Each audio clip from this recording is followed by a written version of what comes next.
Welcome, film fans, to That Reminds Me Of, with Baron and the Doc. Hello. This week. I cut you off. Classic.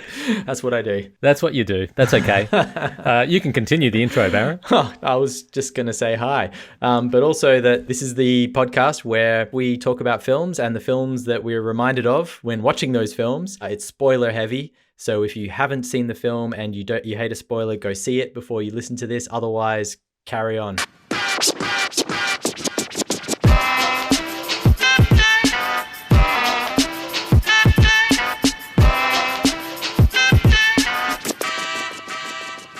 And this episode we'll be carrying on with Enola Holmes, director Harry Bradbeer. It's the latest Netflix film, which is exciting. Yeah. We've been enjoying these. Were you looking forward to this one, or was it just one that you wanted to watch because it was in the Netflix queue? I think because it was in the Netflix queue, I'm also generally a fan of Mille Bobby Brown. I just think she's great, and I was curious more than anything. And it looked like fun. It looked like one I might be able to watch with my girls. Yep. And it looked like it would just be a bunch of fun overall. And a bit different, yeah? Like a bit, we haven't had a film quite like that. We tend to veer towards the more adult themes. Right, yep. With Mulan as the exception before this one. Oh, yeah, we've done a couple of... But no, that's right. It's not the sort of film we generally get into, which is interesting because I think this film is heavily sort of targeted at teenage girls, probably. And here you've got two dudes, middle-aged dudes, I guess. So, look, we'll talk a bit later about who it's targeted at because I think that's a whole conversation in its own right. But how about synopsis straight away? I think it's my turn. Yes, please take it away, Doc. Okay. Well, this is the story of Enola Holmes, who is the younger sister of the famous sleuth Sherlock. Enola, played by Mille Bobby Brown of Stranger Things fame. It starts with a sequence of her upbringing by her somewhat eccentric girl power mum, played by Helena Bonham Carter. And then suddenly her mum disappears in a puff. And that sparks her two brothers, Sherlock and Mycroft, to come back to the family home and reacquaint with Enola, who they didn't know very well. And they find that she's kind of like a wildling child and not at all what they think a young woman should be. They want to send her off to finishing school. She wants to go on a search to find her mum. Instead of going to finishing school, she finds some clues about her mum's whereabouts and gets on a train to London to solve the mystery. She gets sidetracked by plot B, which is that this young chap called Tewsbury, who has his own dilemma. He's being chased. He's got the classic guy with the funny little hat chasing him. That's right, one of those ones. Yes. And the remainder of the film is really these two plots side by side. One is Enola helping Tewsbury to not get killed by this guy who's been paid by his family, nonetheless, to have him dead, and also her search for her mum. And ultimately she finds her mum, she saves Tewsbury, and who conveniently ends up being a lord who has the final passing vote for some bit of important legislation to give women rights of some description. I can't remember what they were. Suffrage, I think it was, or at least that was part of it. Well, yes, that's what she finds. Her mum, Helena Bonham Carter, has run off with the women's suffrage movement to do all these sorts of violent political acts in the name of women's rights. That's right. And I'll just add the final kind of bow that's tied off is that she wins the respect of her brother Sherlock Holmes by the end, which seems to be important. And that's probably because he's just the most well-renowned, detective in the land. He's famous for it. And she's a detective in her own right, but she has to prove herself throughout all of this. And does she prove herself to you, Baron? Did you enjoy Enola's story? I actually really enjoyed this film. I had a great time watching it. My daughters did not enjoy it. They were too young for it, I think. Interesting. So I think we got 5 minutes in and I just hit pause and said, okay, we'll just wait. We'll wait till the girls are off to bed because they're not into it. And I guess the age range, so my oldest is 9, I feel like the age range is maybe starts off around 11 or 12, and maybe it's in that zone, 11 or 12 to 16, say, which is fine. Edith and I watched it and we had a great time. We thought it was really fun. And I think the reason it's fun is not so much any of the plot-driven stuff that you've just talked about. Yep.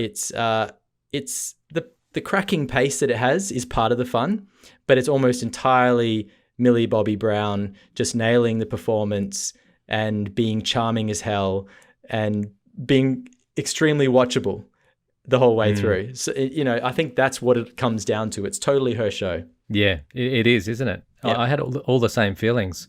A few minutes in, I was worried. I was quite nervous. Like the whole breaking the fourth wall is a big feature of this, and she's always talking to the camera.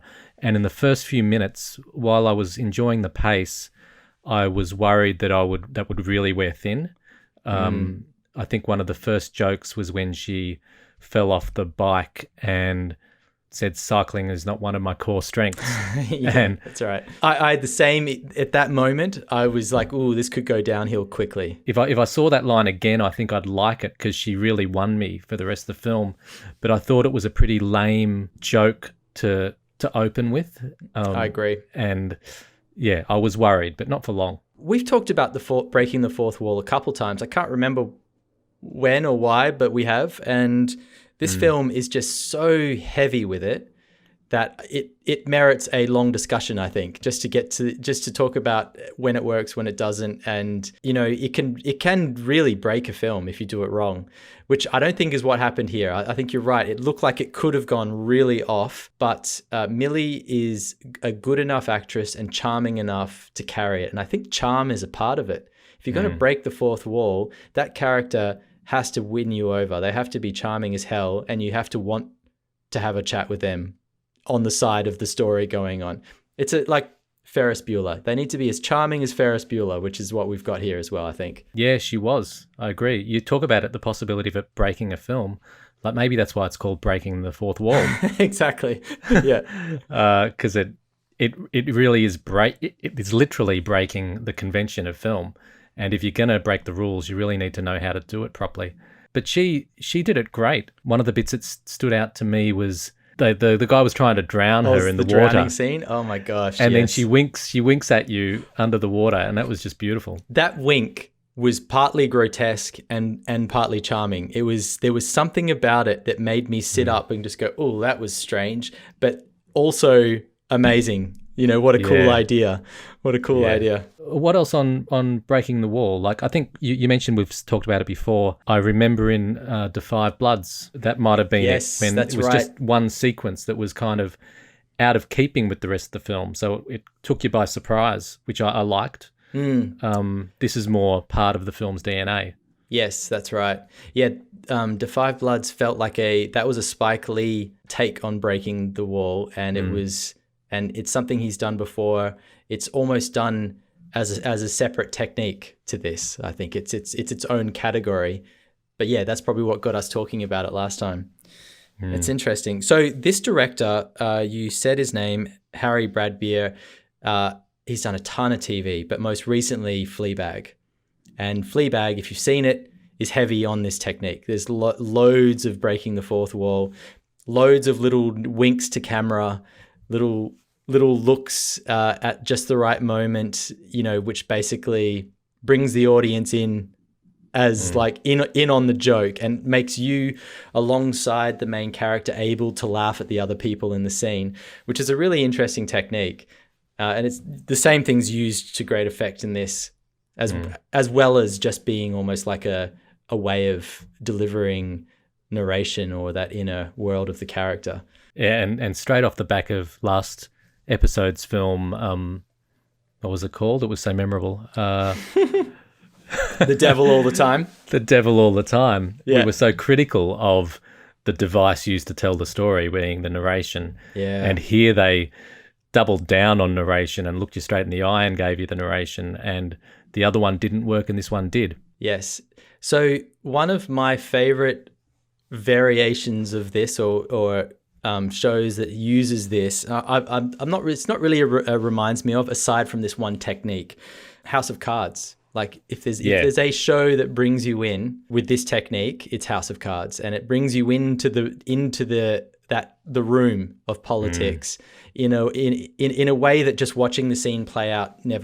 You know, that was really spellbinding when that first appeared, wasn't it, House of Cards? Because even though we're all familiar with the device of breaking the wall, I felt that one kind of broke new ground in a way. I don't know if it was just doing it in that genre of show, perhaps, like something that is very West Wing like, and then suddenly you're transported out of that and you're brought into it through that character. But it really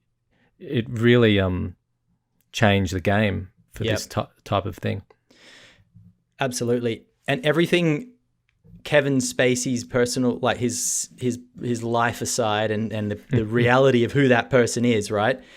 He's a charming bastard, and he pulls it off so well. And he's also a great actor. So, I think the way that he could carry that in that show is what we see with Millie in this show as well. Well, let's talk Millie. So you loved her before this, so you really rate her in general. I'm a huge Stranger Things fan. I love that show, and I think she's great in it. I also like that. Well, I think from the way she's become famous through Stranger Things has set her up. She can play a whole bunch of roles now. I'm really curious to see where she goes next. But a little bit like Helena, she has the freedom, I think, to break a lot of conventions and just play oddball characters, play really strong female characters, and do kind of anything she wants from here. I really hope she doesn't get trapped into a Hollywood starlet thing of heading down a path where it's looks dependent, or because I think she has the smarts and the talent and that foundation to do all sorts of wonderful things from here out. So I'm looking forward to it. She reminds me immensely of Emma Thompson. Yes. Of a young Emma Thompson, who I think all those things that you said apply to her, in that she's not, she's attractive, but not known for that. There's nothing, she just can play any role, be it comedy, drama, and she's not seen through the lens of gender or anything to me. She's just a strong actor. I agree. And she oozes personality and strength. You can put her in all sorts of roles and she's going to own it, And they kind of look a little bit similar to me. I'm curious to see what she does next. She's made a couple Godzilla films, which I haven't seen. So that's interesting. And there's a little bit of TV in there before Stranger Things, but really Stranger Things is what sort of catapulted her. And what a cool show to be catapulted through, what a great show. Well, it's true, but I probably came to it not quite as decided on her as you did. I love Stranger Things as well, but I'm not sure that it's her performance that I love about it. I'd rate her midfield at best as far as why I like Stranger Things. Nothing against her, but she was unproven to me before this, and that's why my early thoughts were, can she hold my interest? But she did. A fair call. And have you seen both seasons of Stranger Things? Yep. Yeah, so that was including the arc from season 1 to 2, because they really needed to change her character a little bit by the second season, or else it wouldn't have worked. Look, I agree. I think in some ways it's the idea of her in Stranger Things that is the strongest part of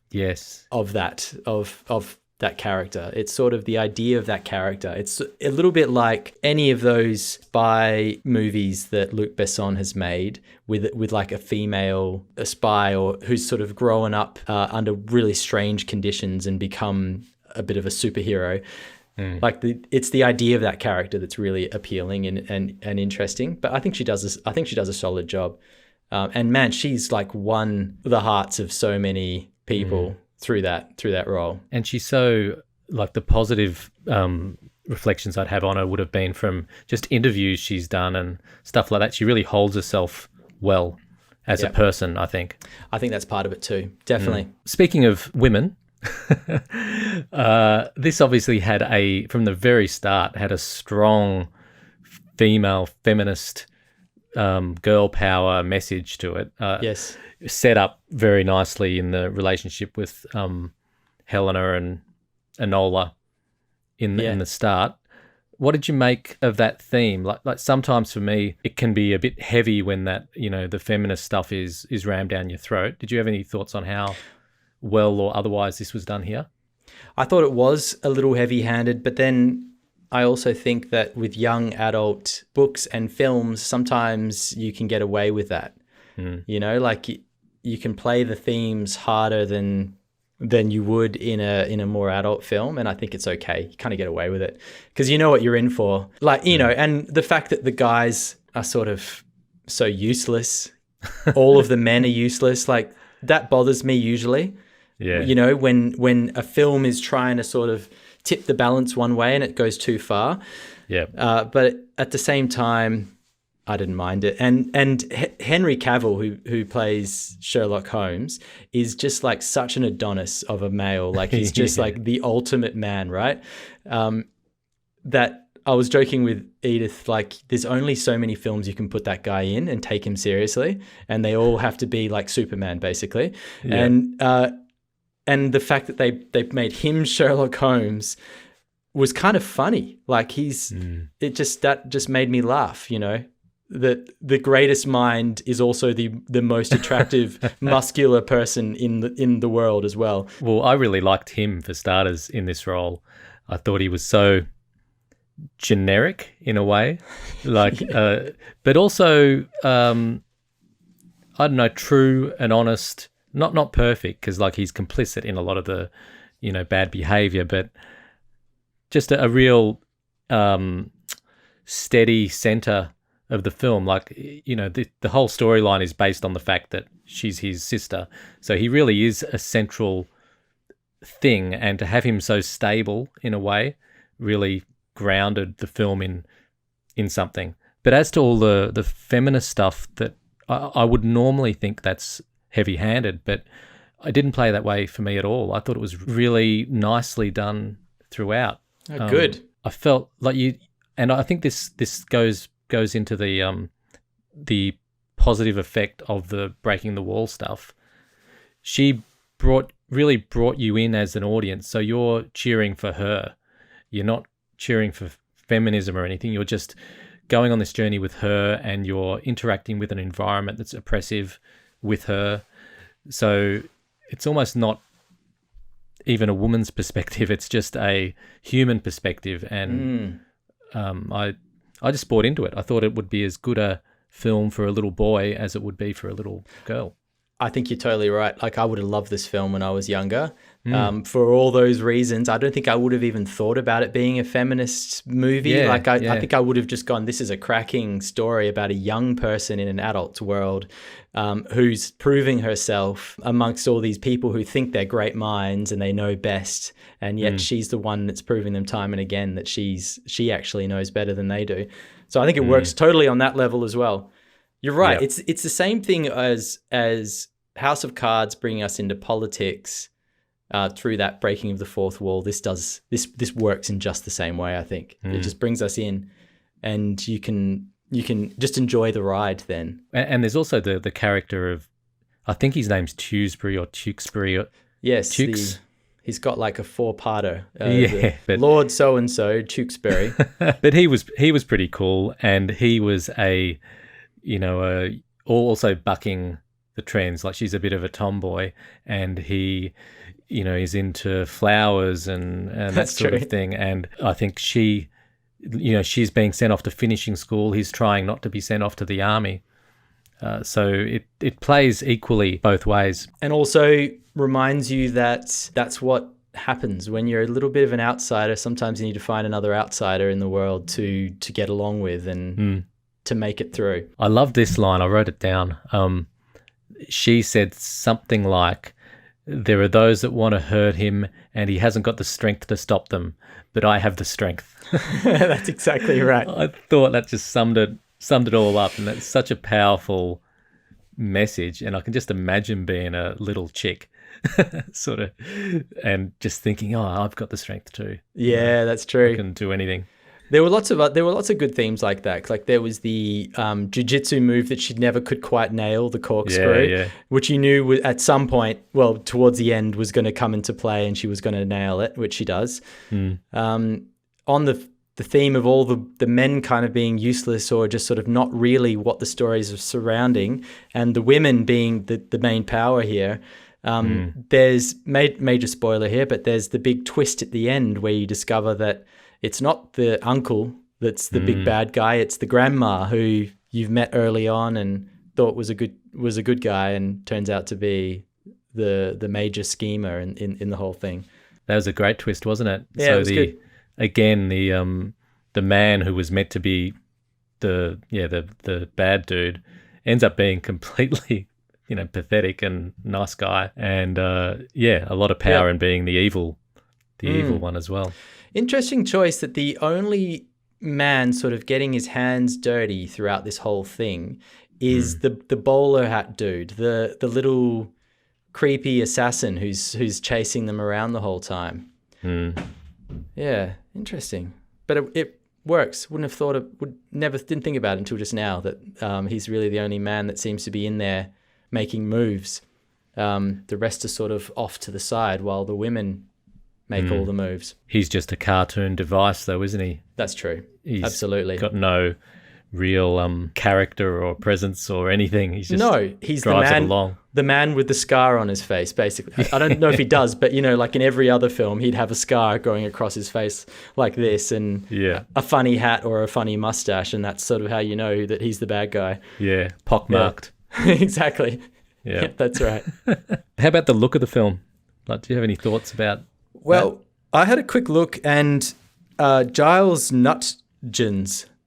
That's probably Nutgens. Nutgens. Yeah, cool. That's clearly how his name's said. Yeah. Anyway, he's the cinematographer, and he shot Hell or High Water, which is a film that I freaking love. Ah, okay. And is nothing like this film. And I need to go look up some of the other films that he's shot, but I thought there is a real richness and depth to what we're seeing here. It's clearly like colorful and poppy and in keeping with that fast-paced action-oriented filmmaking that we've got. But I thought I thought it was well put together. I thought it was very slick, and he did a good job. Yeah, I agree with you. I probably just got swept up in the story for most of it, but then it was in the final shot that I think was the camera panned up and was on the skyscape of London and the rooftops and the smoke and the chimneys, and that I thought that looked really cool. And even though I hadn't quite noticed that vibe up till then, I thought, yes, that feels like the world we've been in, Absolutely. And, we were seeing London without paved roads and with sort of just as we're about to get into automobiles, like the very beginning of cars with engines, which are actually more like bicycles with giant bicycle wheels and steam engines or something. Yeah. I don't know. But so it's an interesting world. And I thought it was, for a Netflix film, the budget seemed pretty enormous, and it seemed well done. So yeah, okay. So we all loved it. Look, I don't have anything really negative to say about it. I was thinking about it afterwards and thought, well, the film isn't necessarily something that I'm going to go back to watch again anytime soon. But for what it is, it set out to achieve. It just did a really great job of that. Yeah, it's a good film for what it's trying to do. Yeah, I'm the same. When we finished watching it, Wendy and I remember 2 or 3 times saying, I really liked that film. It was just fun, wasn't it? And I wouldn't class it in my top films or anything. I just didn't expect to like it, I don't think. And then did. Yeah. When I saw the trailer, and the trailer gives you a really good sense of what the fast pace of this film is going to be. From the trailer, you know exactly the sort of film you're going in for, right? It's got the talking to camera, it's got the music that's just not like wall to wall music. It's got the fast pace, lots of action, lots of bumping, like jump cuts straight into the next thing, no, almost zero dwelling on anything, right? So when I saw that, I thought this could be pretty bad. Like I'm not certain about this, how this is going to work. In the same way that, something like Guy Ritchie doing King Arthur is bad, right? That you just, no. And I remember seeing the trailer and going, ooh, don't know about that. And then I finally brought myself to watch it and realized that I was completely correct and it was terrible. This seemed like it could go that way, but hey, it's actually pretty good. And the whole action and fast-paced kind of craziness of it really, really works. They just got it right. That included, that was from the start, wasn't it? I was really impressed with the first sequence, just how much storytelling was done in that first bit and how quickly they moved from understanding who the mum was and her having disappeared and the mystery beginning. It was a little bit like the setup. I don't want to get into reminds me ofs, but the setup of 1917 that I know you loved so much. That just did a really succinct job of setting it up. Absolutely. Another thing that this film did, which I'm coming more and more to appreciate, and I'm just trying to remember where exactly they did it, but I know it happens in there a couple of times. It's just calling out the thing that you're thinking. If you have any little bit of disbelief, if a character in the scene goes, well, that's ridiculous, then it's okay suddenly. You know what I mean? As long as someone mentions it, then it's fine, And I think this film leans on that quite a bit and does that really well, which is a good technique to take in mind when you're working on your own thing. That's true. I've seen it in just recently. I've been watching Watchmen on HBO, which is an incredible show. But there's a scene in that series where you've got the classic person who's a hostage. They're tied to a chair, and the bad guy is about to reveal the whole plan, and she just goes, "Oh no, don't even." And he's like, "What?" It's like, "Don't you're about to tell me your whole plan? I don't care." And it's just great. It's great. Yes, we need more of that. That's so true. Yeah, just one of those things that gives you a bit of respect, doesn't it? And you think, okay, well, yeah, let them do it then. But as long as they know they're doing it. Yeah, exactly. Hey, I got one question or conversation topic that was probably the only thing that I just can't work out about this film, and that is really who the audience is. So you said before that your girls are too young, and you thought maybe 11 to 16 or something, I think you said. Yep. But it's rated M, and in Australia that's 15 plus. So I found myself wondering, like through most of the film, I think it would have been fine for a younger audience, but then when it starts to get very violent towards the end, and I think the M rating is probably justified. But then I thought, well, if suddenly you're not meant to see it unless you're 15, then maybe you're too old. I agree. I think a lot of this messaging seems like it's targeted at like a 12-year-old, this is formative stuff. You're a young woman you're becoming a young woman, right? And these are the sorts of things you should start thinking about. By 15, you're it's not that it's too late, but like a lot of the messaging seems like it's targeted just at someone a bit younger. You're interested in different things by 15. Right. That's right. You're not off solving Nancy Drew riddles. Exactly. With Scrabble pieces. No, that's right. Exactly. So that is a problem for me. I enjoyed it because I just channeled a 12-year-old girl, I guess. See, this is where how wonderful. I have a problem with the ratings sometimes because this doesn't feel like an M rating to me. Although I agree, some of the scenes get a little bit graphic towards the end, or it gets darker anyway. But I would confidently show this to a 11, 12-year-old. I was going to show it to my girls and without hesitation. So I don't know. Just I guess up to the discretion of parents, but waiting till 15, seems a bit crazy for this one. It does, but you don't know that in advance. If you're someone who uses those as a guide, yeah, that's then true. you're not going to see it, and people will watch it when it's too late and they've already subscribed to the patriarchy. Yeah. That's right. What else? I think we can move on to reminds me of. I actually don't have many, but I wanted to just throw out a list of fourth wall films because I just thought that's fun, right? Okay, let's have fourth wall table tennis. Yes, let's do it. So we've talked about Fleabag and House of Cards. Alfie was one I thought of, and it's an English film. Michael Caine? Michael Caine, and then Jude Law later. Of course. Yep. I'm going to steal one of yours because I know you'll say it. Deadpool. Oh, I didn't think of Deadpool. Oh, classic. Yes. Deadpool's great. Fight Club. Yeah, okay. I let you say that one. That was going to be one of mine. The best of all, Annie Hall. Ooh. Beautiful wasn't on my list. Yes. Beautiful scene where Woody is in the queue overhearing someone talking, highfalutin nonsense, and then just walks up to the camera and starts complaining that this guy, is making a fool of himself. Awesome. High Fidelity as the classic. Yeah. Here's the things I love about so-and-so. Have you got more? Ferris Bueller, we've already mentioned. That's all I've got off the top of my head. I'm sure there's tons more, but those are the ones that I think we've covered the main ones where there's a lot of talking to camera. There's the occasional, there's a really weird moment in Into the Wild, just towards the very end of the film, for no reason.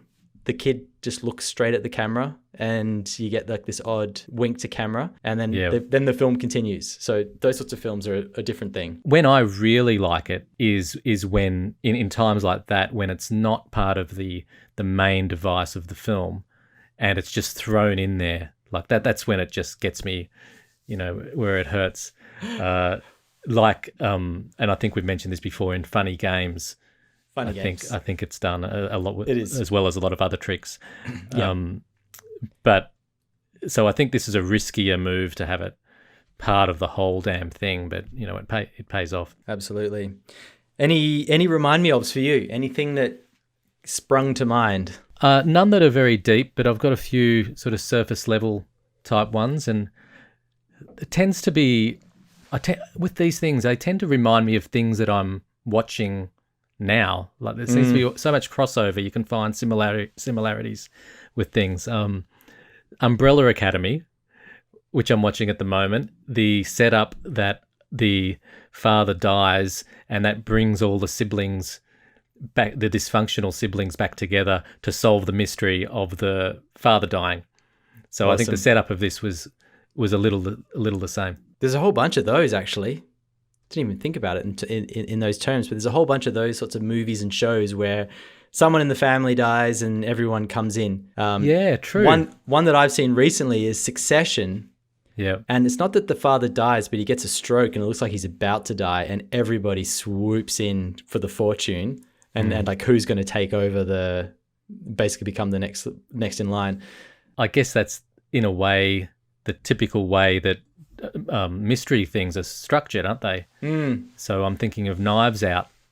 I just thought of that as well. Yeah. Perfect. Yes. And Knives Out is kind of a good reference for this one in terms of just being a little bit offbeat and the pace and the style being a little kind of hyper, a little wild.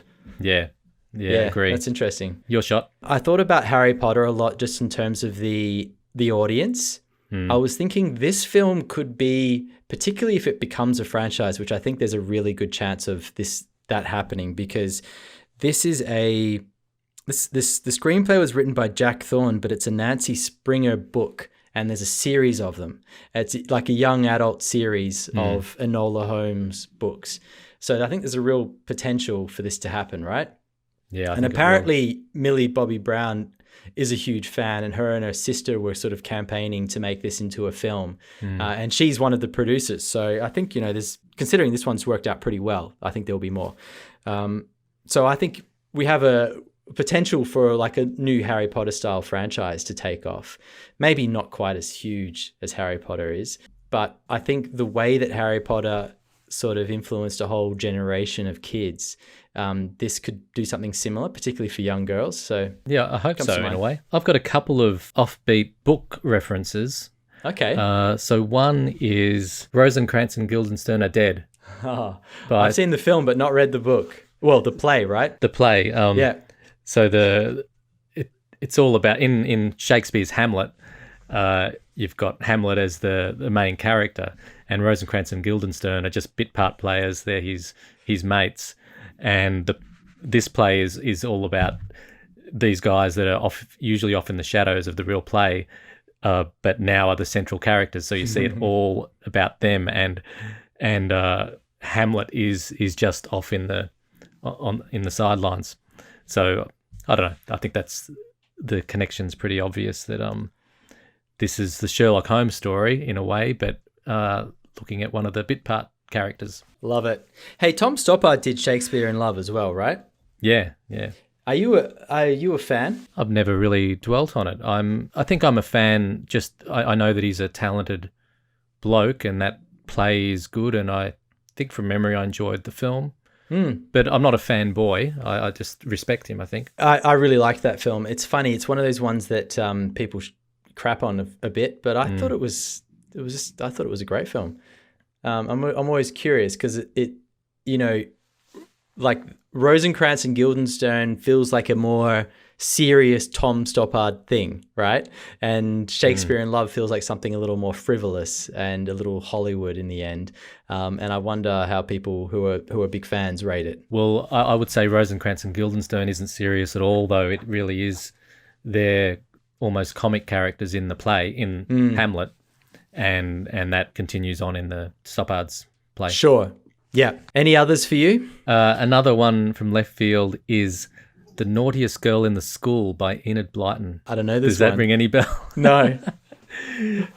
Did you ever read Enid Blyton as a kid? I don't think I ever have. No. I've seen the books around, but I've never read any. She wrote things like The Magic Faraway Tree and The Wishing Chair and all these sort of magical. You know what? I have picked up The Magical Faraway Tree and read some of it to my girls at some point. So I have. There you go. It's fantastic. It was my favourite book for many, many years. But really? My second favourite was The Naughtiest Girl in the School. And it has a female lead, and she gets sent to boarding school, and she's an absolute rat bag, and she just will not conform. And just it's her adventures of, bucking the system. I love it. I think she ultimately becomes a good girl and does conform a little. So I don't think I ever will reread it. But and would you recommend this for a 9-year-old girl? I don't know. I would have back in the day, but things have changed, haven't they? I just don't know how progressive Enid Blyton really was if you were to read it again. Interesting. So I'd want to skim through it first before recommending it.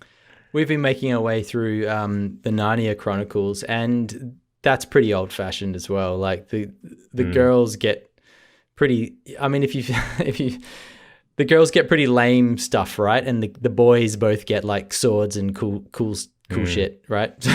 So, there's plenty of that. That's for sure. Well, it's funny that like that Naughtiest Girl book, I was just a little boy that, loved the usual boy stuff. But then this one really, really spoke to me, and it said it was all about a little girl. So I think we're capable as humans to absolutely, as long as we've got parents that aren't going to shut that down, right? Totally. I think that's all from me. I had a note about Wes Anderson, just with the pace and the color. Oh, I like that. Yeah. Another about Miss America, the series of Kate Blanchett played the role of a true story of woman kind of arguing against the equal rights movement, which reminded me of the grandma who was sort of standing in the way of progress. She wouldn't be playing the character. There's a woman. I was just listening to a story on Ruth Bader Ginsburg, and there was talking about how she had sort of come up against a woman in the US that had sort of fought really hard for like you're saying, the opposite of more rights for women. That's the one. That's the one. Okay, interesting. Great. Yeah. I've forgotten her name. She's the one that basically makes the argument that women will lose lots of privileges if they suddenly have to go to work and do all these other things and that men do. Yeah, it's a great series. It shows all angles of the debate, like and you're with all the characters at once. You have sympathy also for Cate Blanchett's character. Yeah, mainly because she does such a great job of it. Yeah, killer actress. Well, I haven't got any more myself, but we've gone through a bunch anyway, so it's great. I think we've done our job. I think so. Well, next week, I can't even remember what we're thinking about for next week, but it'll be something good, I'm sure. No, let's talk about it offline and just bring another jam-packed show to our viewers and listeners next episode. Absolutely. All right. Cheers, Doc. Have a good one. See you, Baron.